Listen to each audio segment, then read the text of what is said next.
കാലടി എന്ന് പറയുന്ന സ്ഥലം നമുക്ക് എല്ലാവർക്കും അറിയാം, ശ്രീ ശങ്കരാചാര്യരുടെ ജന്മഭൂമിയാണ്. കാലടി സ്തൂപത്തിന് മുന്നിലാണ് ഞാൻ നിൽക്കുന്നത്.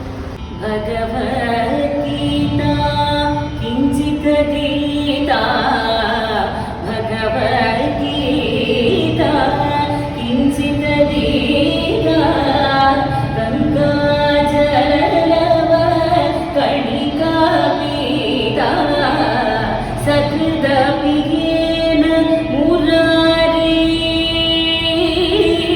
സകൃദപിയേന മുരാരി സമർച്ച ക്രിയത്തെ തസ്യ യമേന ചർച്ചാ. ഭജ ഗോവിന്ദം ഭജ ഗോവിന്ദം ഭജ ഗോവിന്ദം ഭജ ഗോവിന്ദം ഭജ ഗോവിന്ദം ഗോവിന്ദം ഭജ മൂഢമതേ. 8 നിലകളായിട്ടാണ് ഈ സ്തൂപം പണിതിരിക്കുന്നത്. സാധാരണ ക്ഷേത്രങ്ങളിൽ നിന്നും വ്യത്യസ്തമായിട്ട്, നമുക്ക് എല്ലാവർക്കും അറിയാം, കേരളത്തിലെ ക്ഷേത്രമാണെങ്കിലും തമിഴ്നാട്ടിലെ ക്ഷേത്രമാണെങ്കിലും ഒരു ടിപ്പിക്കൽ ഒരു രീതിയുണ്ട് ആ ക്ഷേത്ര നിർമ്മാണത്തിൽ. പക്ഷേ ഇതിൽ നിന്നെല്ലാം വ്യത്യസ്തമായിട്ടുള്ള ഒരു ശില്പവിദ്യയാണ് ഇവിടെ ഉപയോഗിച്ചിരിക്കുന്നത്. അതായത് റൗണ്ടായിട്ട് വൃത്താകൃതിയിലാണ് ക്ഷേത്രം നിർമ്മിച്ചിരിക്കുന്നത്, അതും 8 നിലകളായിട്ട്. സാധാരണ ഗോപുരങ്ങളൊക്കെ നമ്മളിങ്ങനെ ഇത്രയും പൊക്കത്തിൽ കാണാറുണ്ട് പല ക്ഷേത്രങ്ങളിലും. ഗോപുരങ്ങൾ താഴെ വീതി കൂടുതലും മേളിൽ വീതി ഇങ്ങനെ കുറഞ്ഞു വരുന്നതുമല്ലേ. പക്ഷേ ഇത് താഴെ മുതൽ മേളിൽ വരെ ഒരേ ചുറ്റളവിലാണ് നിർമ്മിച്ചിരിക്കുന്നത്. ഇതിൽ ഓരോ നിലയിലും മേളിലേക്ക് പോകുമ്പോൾ നമുക്ക് കാണാം ശ്രീ ശങ്കരാചാര്യരുടെ ജീവിതകഥയുടെ ചിത്രങ്ങൾ നമുക്കിവിടെ കാണാം.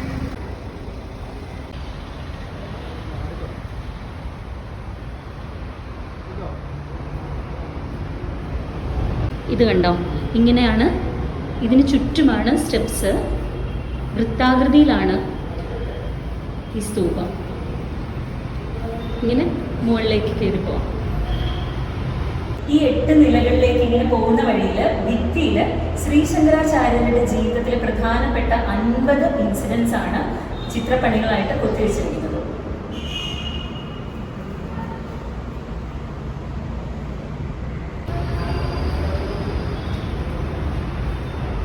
ഇങ്ങനെ പോകുന്ന വഴിയിലെല്ലാം ശങ്കരാചാര്യരുടെ ജീവിതത്തിലെ മെയിനായിട്ടുള്ള ഇൻസിഡൻസ് ഇങ്ങനെ ചിത്രപ്പണികളായിട്ട് കൊത്തിവെച്ചിട്ടുണ്ട്. ശങ്കരാചാര്യർ വിസിറ്റ് ചെയ്ത പ്ലേസസ് ആണ് ഈ കാണുന്നത്. നോക്കൂ, ഇത്രയും ചെറിയ പ്രായത്തിനുള്ളിൽ എത്ര സ്ഥലങ്ങളാണ് അദ്ദേഹം വിസിറ്റ് ചെയ്തത് നോക്കൂ.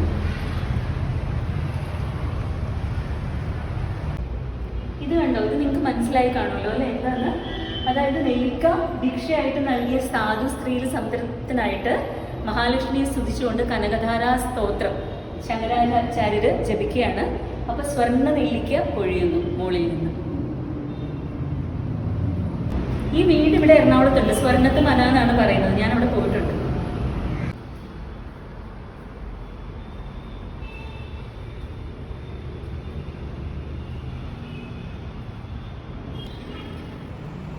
ഇത് കണ്ടോ, ശ്രീ ശങ്കരാചാര്യരുടെ ജീവിതത്തിലെ പല പല ഇൻസിഡൻസ് ഇത് മുകളിൽ എത്തുന്നത് വരെ, 8 നിലകളിൽ എത്തുന്നത് വരെ ഇതുപോലെ ചിത്രപ്പണികളായിട്ട് കാണിച്ചിരിക്കുന്നു.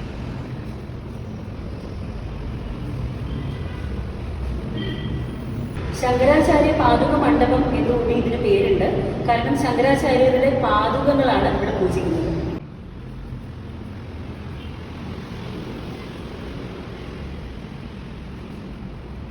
ഇത് കണ്ടോ, അവസാനത്തെ ബിംബമായിട്ട് വെച്ചിരിക്കുന്നത് ശങ്കരാചാര്യരും ശിഷ്യരുമാണ്. വലിയ പ്രതിമയാണിത്. നിങ്ങൾക്ക് അതിൻ്റെ വലുപ്പം എത്ര ഉണ്ടെന്ന് ചിലപ്പോൾ വീഡിയോയിൽ മനസ്സിലാവില്ല. വളരെ വലുതാണ്.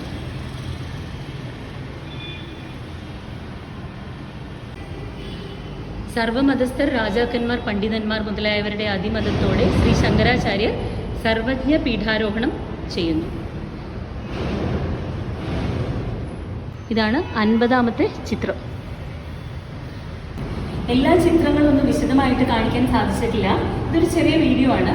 ഇതിൻ്റെ വിശദമായിട്ടുള്ള ഒരു വീഡിയോ ശ്രേഷ്ഠ എപ്പിസോഡിൽ ഉടനെ ഞാൻ പോസ്റ്റ് ചെയ്യുന്നതായിരിക്കും. Stay tuned.